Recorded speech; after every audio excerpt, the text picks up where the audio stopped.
Welcome back to The Explainer. Tonight, we're unpacking 6 urgent tech stories from the Digest, and honestly, things are moving at breakneck speed right now. We've grouped these into 3 massive industry shifts you absolutely need to know about. We're talking jaw-dropping price cuts in artificial intelligence, a huge grassroots uprising in the gaming community, and a literal ticking legislative clock that could completely upend global finance. Let's get right into it. So, here's our agenda for this explainer. First, the dual faces of AI. Second, a massive gaming industry shakeup. And third, the crypto ticking clock. Starting off with Section 1, the dual faces of AI. We're looking at everything from aggressive pricing wars to some pretty terrifying cyber threats. Now, the absolutely crucial thing to wrap your head around here is this striking number, 1/10. On July 8, 2026, Elon Musk launched Grok 4.5. He boldly labeled it an Opus-class model, taking a very direct shot at Anthropic's Claude Opus. But honestly, the performance isn't even the real headline here. It's the cost. Grok 4.5 is heavily optimized for coding, and it costs exactly 1/10 the price of heavy hitters like Claude Opus and GPT 4.5. I mean, this isn't just a simple discount, right? It's a full-blown declaration of an AI pricing war. By democratizing access to this level of cutting-edge AI for startups and developers, the established players are being pushed into a completely impossible choice. They either slash their prices and absolutely wreck their profit margins, or they have to match capabilities, which requires pouring massive amounts of money into R&D. The whole market is fundamentally restructuring literally overnight. You know, a lot of analysts initially brushed off Musk's 3-company consolidation as just, well, ego-driven, but they were completely wrong. Look at how this came together. Back in March 2026, he scooped up Cursor for $2.1 billion, which gave him trillions of tokens of real-world developer coding data. Then in April, xAI merged with SpaceX. That was the game changer, unlocking Starlink's massive space-grade computational infrastructure. By May, they already had the Grok 4.0 beta out, and now, here in July, Grok 4.5. By merging that elite AI talent with real usage data and just unmatched compute power, Musk has fueled this incredibly aggressive roadmap. The plan? To launch 1 new AI model every single month through the end of 2026. That's 5 more models coming down the pipe, and competitors are scrambling to keep up. But as you might guess, this rapid democratization of AI has a really terrifying dark side. It's ushering in the era of agentic AI.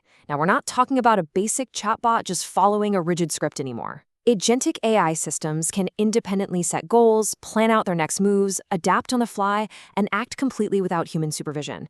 It basically thinks and improvises like a human, but at machine speed. And when these capabilities fall into the hands of bad actors, well, it's turning into a severe, rapidly evolving threat. And what's truly mind-blowing is the sheer speed of this threat. Just 72 hours. According to a shocking new report from the security firm Signia, a single lone attacker used agentic AI as a massive force multiplier to completely compromise a global company's entire AWS cloud environment in just 3 days. Think about that for a second. What used to require an entire team of highly skilled human hackers working around the clock for weeks or even months was pulled off by one person over a long weekend. So how did this actually happen? Step 1, the attacker phished an employee to get some initial credentials. Because, let's face it, there's always someone who clicks on that fake password reset link, right? But step 2 is where it gets absolutely crazy. The agentic AI essentially took the wheel. It automatically explored all those complex cloud workflows, and then in step 3, it independently found the weak points and chained multiple vulnerabilities together, entirely without human intervention. This proves beyond a shadow of a doubt that the traditional perimeter defense model, building a strong wall around your data, is completely dead. Companies can't rely on walls anymore. They literally have to assume the bad guys are already inside. It really highlights why adopting a zero-trust architecture is absolutely essential now. You have to build systems that inherently trust no one and constantly verify every single action if you want to fight back in this new AI arms race. All right, moving into Section 2, the gaming industry shakeup. We're looking at preservation battles, the return of exclusives, and a rather surprising demo. Our first gaming story kicks off with a massive number, 220,000 signatures. That's how many people signed a Don't Kill the Disc petition in just a single week. It was launched by an independent Canadian retailer called PNP Games after word leaked out that Sony is planning to completely eliminate physical PlayStation discs by January 2028. This petition isn't just a small complaint. It represents a widespread, super-energized revolt against an all-digital future. Gamers are seriously fighting back to keep true ownership of their libraries rather than just relying on corporate servers that could, be shut down at any given moment. And players aren't just worried about the permanent loss of gaming history, like we saw when Nintendo shut down the 3DS eShop or Microsoft closed parts of the 360 store. Ending discs actually threatens a multi-billion-dollar economic chain.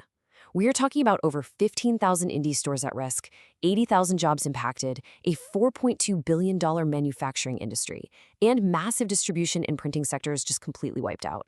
For small local game stores, this is quite literally a death sentence. Because if physical games disappear, Sony is just going to sell digital codes directly through the PlayStation Store, keeping all the profits and leaving zero margin for any middlemen. Plus, for gamers, this could mean the absolute end of trading in your used games to help afford the next big $70 release. Meanwhile, over at Microsoft, Phil Spencer is pulling a complete U-turn on their failed multi-platform strategy. The damage was just too clear. When Microsoft started sharing their exclusive games with PlayStation back in 2024 and 2025, gamers completely lost their primary reason to actually go out and buy Xbox hardware. The results? Console sales absolutely collapsed by 40% in the first quarter of 2026. Their market share tanked down to 19%, and Game Pass growth just flatlined at 0. Ouch. So, they are pivoting hard back to Xbox exclusives. To hit some pretty aggressive new growth targets, they're hyping up heavy hitters like October 2026's Gears of War E-Day, which is that highly anticipated Marcus Phoenix prequel, and 2027's steampunk RPG Clockwork Revolution. The catch? The community is still super skeptical, wondering if they can genuinely trust Microsoft to stick to this strategy long term. Shifting gears to Nintendo, we have to ask a very, very unusual question. Why in the world did they suddenly drop a free first chapter demo for Yoshi and the Mysterious Book on the Switch 2 eShop? If you follow Nintendo, you know they almost never release demos for their major flagship titles unless they have a very specific strategic reason. And that reason is to revive underperforming sales. Since the game launched back on May 21st, 2026, sales of this classic Mr. E puzzle platformer have just fallen way below Nintendo's usually sky-high expectations. So they're breaking tradition with a try-before-you-buy strategy.